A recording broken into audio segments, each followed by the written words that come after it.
Today on the 01581, a conversation with State Representative Hannah Kane.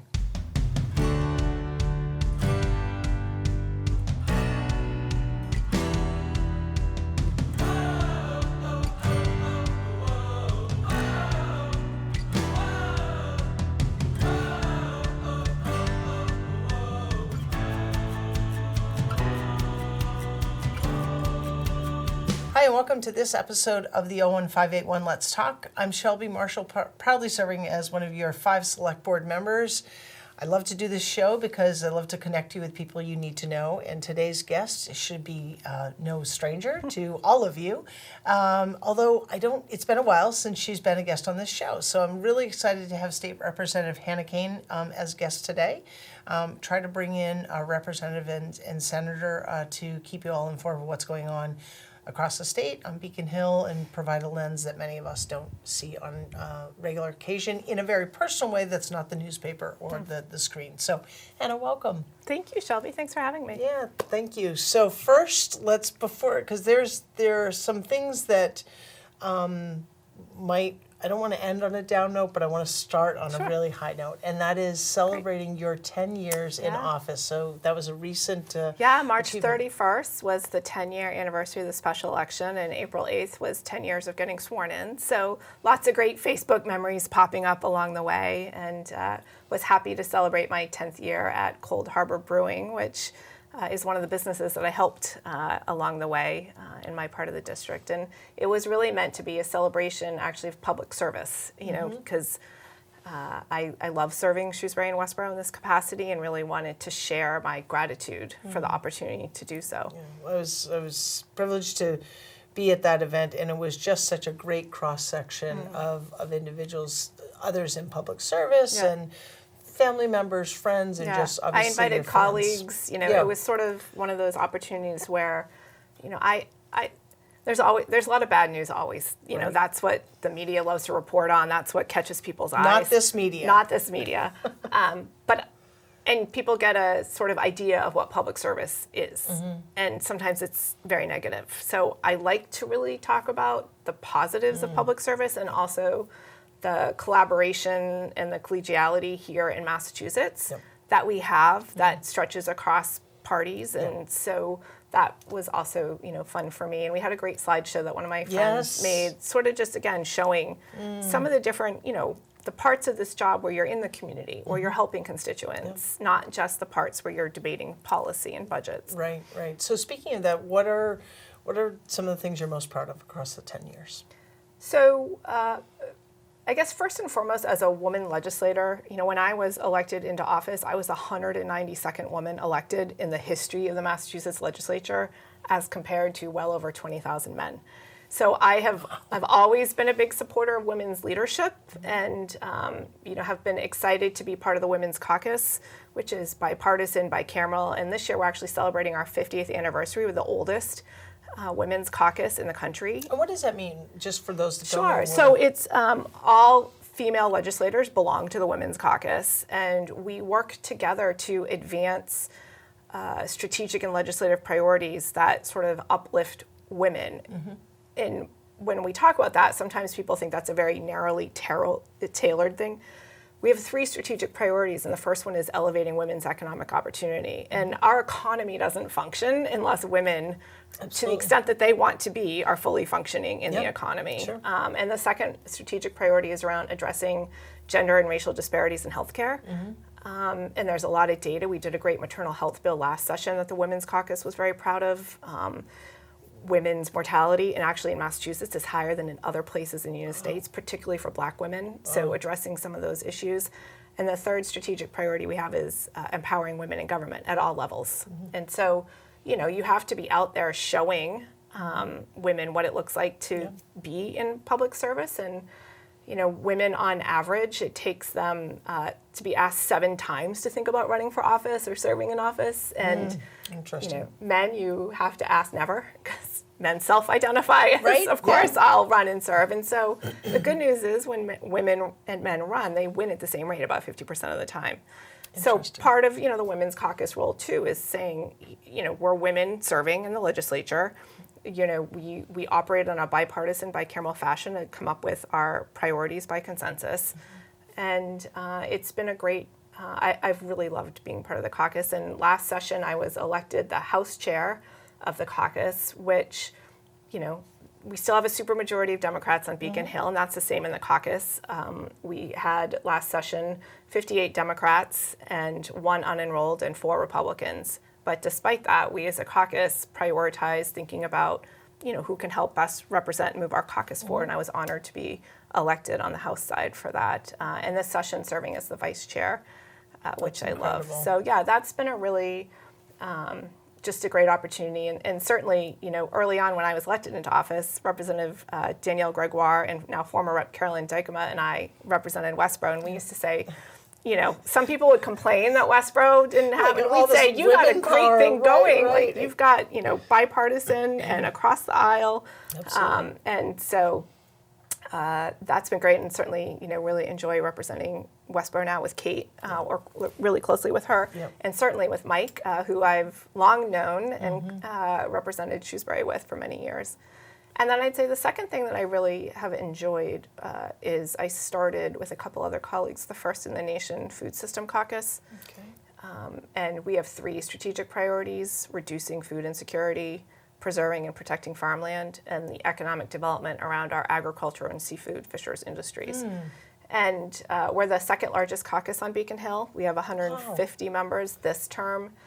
We're second only to the Democratic caucus, which I'm smart enough to keep us second to the Democratic caucus, because politically it won't help if I say we're the largest caucus. Got it. But, we've been really involved since we started in 2016 with all issues relative to the local food system. And during the pandemic, Governor Baker and Lieutenant Governor Polito stood up the Food Security Task Force right away because of the impacts of reduced access to food. And 2 of us were members of that, sort of cross-government and with outside advocacy agencies working on how do we help people get food, how do we solve some of the supply chain disruption issues, and was honored to be at the White House Conference on Hunger, Health, and Nutrition in 2022, thanks to Congressman McGovern, who we've partnered with on a lot of this anti-hunger work. And right now, continuing to do this work. What do you see as some of the major barriers to food insecurity? I mean, like kind of at the level that you're seeing it, which is... So, we are still at much higher levels than pre-pandemic for food insecurity. 1 in 3 people in Massachusetts identify as being food insecure. And that's had tremendous challenges, certainly in terms of accessing food. But when you look up and down the system, locally, Westboro Food Pantry does an amazing job. But they've been really challenged the last number of years by the increased demand that's being placed on them to help people. Most people are volunteers in our local food pantries. There's not paid staff, and it also tends to skew older population of people who are serving as volunteers in these roles. Nationally right now, we have a challenge because the federal government is looking at cutting funding out of the Farm Bill, and the Farm Bill is up for reauthorization this year. They've been charged as part of this budget reconciliation process to cut $230 billion over 10 years. And you cannot cut that amount out of the Farm Bill unless you cut SNAP, which is the Supplemental Nutrition Assistance Program. And that will have a huge detrimental impact here in Massachusetts if SNAP is cut, because those dollars are all federal dollars.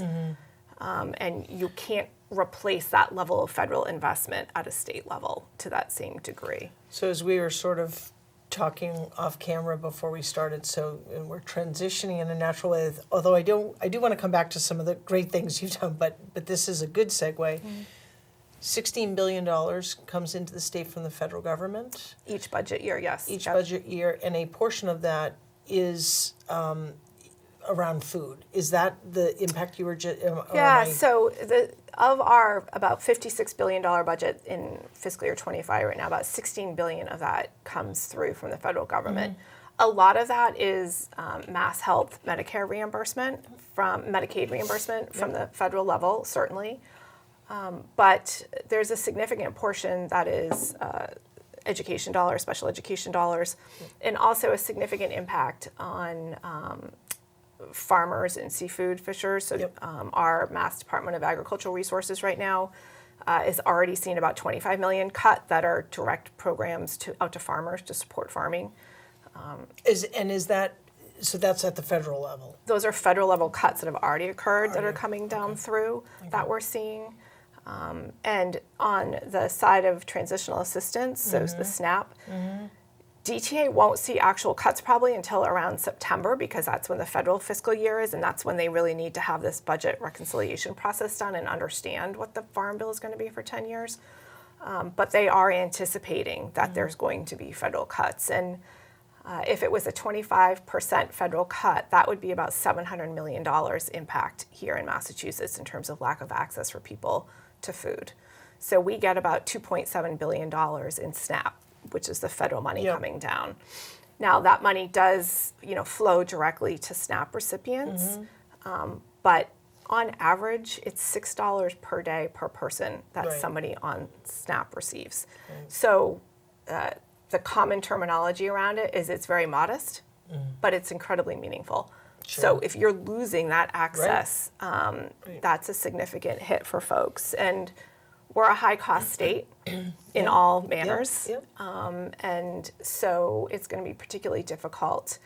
And the impact of that cut is also in the economy, right? Because now you're not having that $700 million spent at supermarkets, farm stands, elsewhere.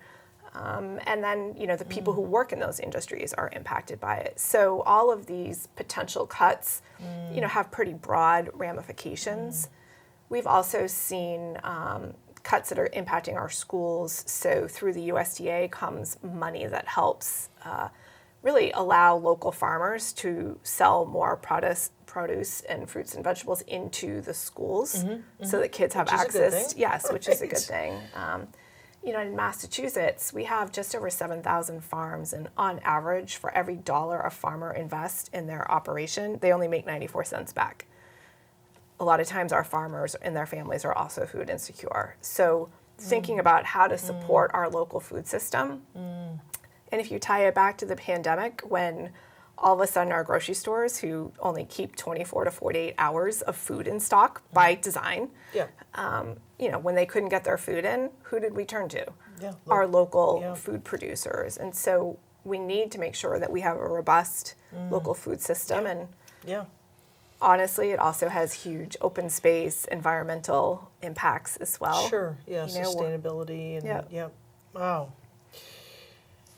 Okay. So on that. So I'm not sure where to go with all this. No, so tomorrow the House comes out with our version. House Ways and Means comes out with fiscal year 26 budget draft. It's been challenging how to think about how to put a budget forward right now because there's just a lot of unknowns. That's what Senator Moore and I were talking about last time. He's like, it's not like you kind of know, it's like, what are we forecasting or budgeting against, right? Yeah. So, we'll see what House Ways and Means put out. We're sort of going with the information that we know. And, budgets can always be revised. Certainly during COVID, we had to, we had a great unknown then as well. But, we'll have basically 3 days as legislators in the House to file amendments to the budget. So there will... Usually there's around 1,000 amendments filed. I anticipate probably even more this time. And then Ways and Means has basically a week, April School Vacation Week, where they look at everything filed and sort of assemble it into thinking about, what categories of budget amendments are there. And then the week after School Vacation Week, the House will debate the budget. And that's usually a 3-day, Monday, Tuesday, Wednesday, we debate it.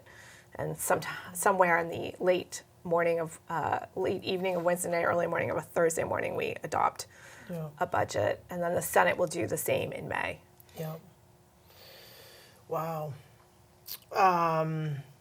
Let's go back to all the great things. So food caucus, food insecurity, what else kind of, when you look back on those 10 years, are you? So I've been really, really thrilled to have been able to pass some significant legislation in my time in the legislature. And again, I'm a person who approaches things from a collaborative perspective, and that's been a successful model. I joke that the State House doesn't exactly operate at the pace that I would be most comfortable with, which would be a tad bit more aggressive. Yeah. So we have about 6,000 to 7,000 bills filed every session, and only about 3 to 4% of those bills become law. Wow. And in some ways, that's okay. There's, Sure. Yeah. Yeah. But in other ways, it means that each session, we're basically, it's like Groundhog Day. Yeah, here we You're go. having the same hearings on the same bills to talk about the same things, have the same people come in and tell you. And, there are some things where I feel like we as a legislature should debate these issues and move forward and allow people to have some understanding of where we think about these issues. And it's frustrating for people to not know if should I keep going with this? Should I not keep going? Right, Like, am I wasting my time? I'll be dead before it ever becomes law. Yeah. So what are some of the key pieces of legislation that Sure. you've So advanced? when I was actually first running for this office, Jody Hensley sat me down and informed me about all the harms of the current policy that was moving forward on marijuana at the time. Yeah. And gosh, that seems like forever it does ago, seem right? like forever ago. For me, it was less a philosophical question of legalization and more deeply concerned that the question that was coming before the voters was written by the industry. And as someone who's a business major, like, I get the advantageous nature of writing your own question. So I worked with leadership at the time, Governor Baker, Speaker DeLeo, and others, to really be out there talking about what we saw as some of the potential harms in that bill, including local control, public health, and public safety. And part of it for me was recognizing that the bill was probably going to pass. The voters were probably going to vote for it, but wanting to have enough political will in the legislature to make some changes to it to deal with some of these public health and public safety issues. And we were able to do that. And that was something I was proud to work on when I first came in. I've done a lot of work around supporting local public health and making it more efficient and effective. Last session, helped with a colleague, Representative Sarah Peake from Provincetown. We co-filed in the House a bill on parentage equality, which was something that had been filed for many sessions. And the bill really took us from 40 years ago in terms of what the understanding was about parentage to today's reality, which includes artificial insemination, IVF, gay and lesbian couples having kids. I have a daughter who's a lesbian, and certainly if she and her future partner have a child, I want to make sure they don't have to go through difficult hoops in order to be established as the parents. Something I'm sure you're personally familiar with. Yeah, so our daughter was conceived through IVF. I carried her, and that in and of itself was a process. I was very thankful that health insurance requirements in Massachusetts are different than they are in different states. At the time, my employer was based in Tennessee. They didn't cover IVF for couples like us because you had to show proof that you had tried to conceive. A little bit difficult. Although we were like, how do we make this? How do we prove this? But thankfully, Massachusetts, from a regulatory perspective on the insurance side, was favorable to us. So we were able to, although it wasn't an inexpensive process, IVF was largely covered. And I thought, well, that's the hard part, right? And then thinking about, so as the birth mother, but my partner, wife, married at the time, Gail, I was like, what is her protection? So we actually had to, and I'm sure you know this because of your work, but many people don't, actually had to adopt. Correct. And I had to adopt her. So it was like, wait a second. Which is a huge expense and a barrier to many couples. Right. And I think if as memory serves, maybe I didn't have to, but we wanted to sort of have that extra belts and suspenders. But I wanted to protect Gail in case something ever happened to me, that there was never a question. And we would then travel for years. We would travel with our documents, and not just international travel, but within the states. Well, in the federal government in 2017 updated, federal law. Yes. And so the states each had to do this as well. We were the last New England state to take up this legislation. But we were fortunately able to get it passed last session in both the House and the Senate, and then signed into law. And so, that was, again, something I was proud to have worked on, and it passed unanimously in the House, which was also great, because a lot of times people look at some of these issues as, it's probably partisan. Right.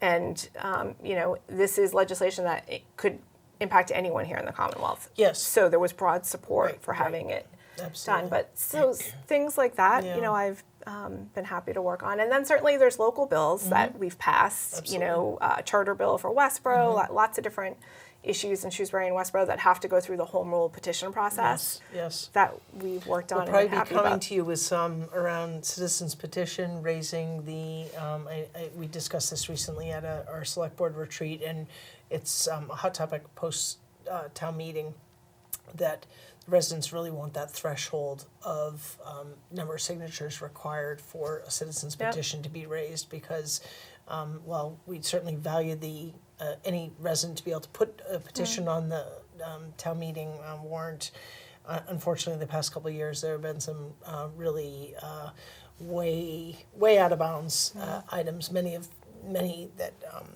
just, I think, even from a common sense perspective, folks are like, why are we even discussing this and spending time?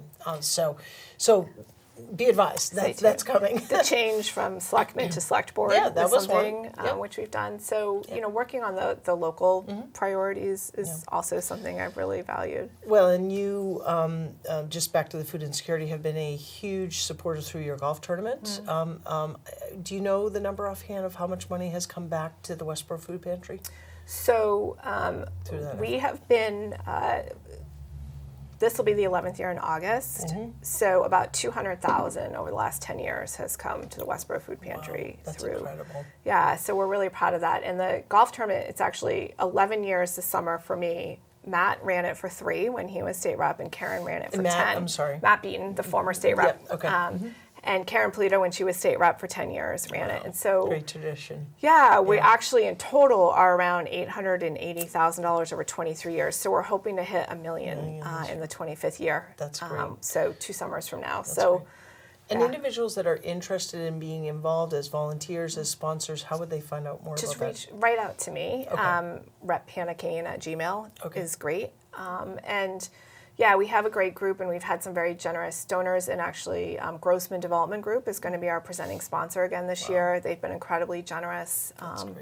And the other 2 beneficiaries are St. Anne's Human Services in Shrewsbury, which is the food pantry we have in Shrewsbury, and then Shrewsbury Youth and Family Services, which, as you know, is also Westboro Youth and Family Services and doing great work. And so the proceeds, Westboro also benefits That's great. from the money that's going to Youth and Family Services. That's awesome. That's great.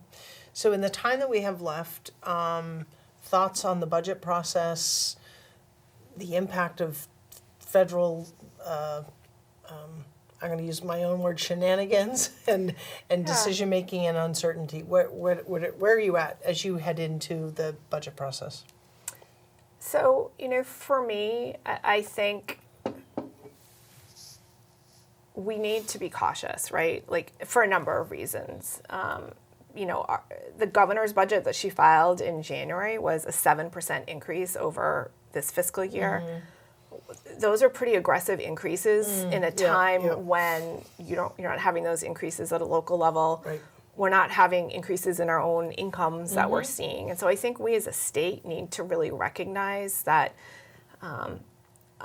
for me, it's focusing on what are our core responsibilities. Yep. That government safety net, providing local aid, providing education money. What are the things that we are chiefly responsible for? Yes. And making sure that we are funding those things. But then I think more broadly, we can't continue as a Commonwealth to increase our budgets. I think the first year I came in, the budget was just under $30 billion. And here we are 10 years later, and I'm looking at more than doubling of the budget size. Yeah. And certainly some of that was an impact of COVID and some funding that occurred and higher tax revenues that oddly came in during COVID. Right. But there's a point at which we need to be really cautious. Yeah. We're lucky we've increased our rainy day funds substantially. When Charlie and Karen were elected in 2014, it was under $1 billion. Yep. And now it's over $8 billion. And that is in part largely due to the legislature's commitment to building up our rainy day fund. But I'm also not a proponent that we're in a rainy day moment yet. Yeah. You know, you don't truly know economy-wise if we Sure. did have a recession. You need to be thinking about having funds set aside for that. Yep. Just like a town does. I was going to say, in our levy, we have Yep. we have to protect it, Yep. and everyone's always like, use more free cash. It's like it doesn't work that way. Right. You know, we create a budget deficit. So I would say, you know, my perspective is a cautious one going into Yep. this. And certainly I will be fighting for funding for the course. things that I feel are, you know, core parts of government that we should be. But more broadly, I don't think it's a year to start new programming or to take on Yeah. new things. Yeah, That, well, we heard that at the local level, right? Yeah. And I mean, we heard that loud and clear as a select board, and you know, in the finance committee heard that as well. In terms of, you know, I mean, in all of my years in Westward, even before I served, I never heard of anyone actually cutting the budget back from what the, you know, town manager and superintendent put forward. So, those are real times. I appreciate. You know, your focus and how you just presented that on what is the core responsibility. I think that we need to take care of those who need it, Yes. and depend upon those services, as well as always looking at ways in which policies can elevate, so we kind of reduce that, but appreciate kind of your focus on the core. So, wow, you have a interesting couple weeks coming up. This job is always interesting. No Yeah. 2 days are the same. Yeah, You just, yeah. every day is a little bit different, but that's actually one of the things I really appreciate about this role. Well, and so just in closing, so for those younger than both of us who are like, wow, I want to be like her someday, right? What would you say? Because the world of politics right now is not really doesn't necessarily come with a positive feel to our earlier discussion. Right, and you know, again, there's lots of reasons for that, not small ones, which are sort of media-driven, social media-driven. There is good news that goes on each and every day. It doesn't get reported. It's not that interesting. But, you know, we have interns every summer. I'm always encouraging young people to think about public service. And, you know, I see it as a very, you know, our country was founded by thinking about common everyday people serving. That's how our government was fashioned. And so I like to encourage people from all walks of life to think about serving at some moment, whether it's at the local level, the state level, or the federal level. It's a government that's by the people and for the people. And so, you know, I don't want to lose that commitment to how important it is for democracy. Yeah. So I love people running and serving, and you know, some people don't want to run for office, and that's great, but it can also be part of the process, whether it's supporting a candidate or advocating for a bill or a budget that you think is important. There are many different ways to be involved in this, and certainly not the least of which is voting at all elections. Yes. Yes, so important. Because, and especially on the local level, because no one impacts your life more day to day than your local elected officials. So thank you for serving in the role, and Love doing it. in the rest of the select board and school committee. And, you know, it's a commitment, especially in this environment right now. It comes with a lot of feedback from constituents, and you got to be willing to take it all in. Yep. But I think voters also need to realize that, you know, this is, for many of us in this role, this is not necessarily the thing that is the highest financial reward. You know, you're doing this because you have a love of, Absolutely. you know, Yeah, government and community, being impacted right. And in your community. Yeah, and so, you know, feedback always, but temper it with a knowledge that, you know, most people are in these roles because they care and they want to do the right thing and be part of these local decisions. Right.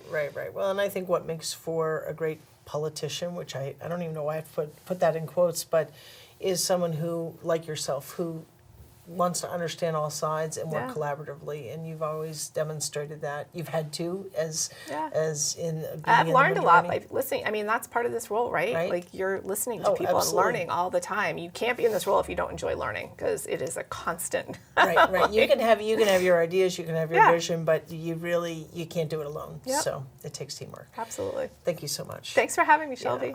So again, if you have any questions, please reach out to Representative Kane. We'll make sure that her information is available on the screen. Maybe it is now as I'm talking, thanks to the wizardry of the guys behind the camera.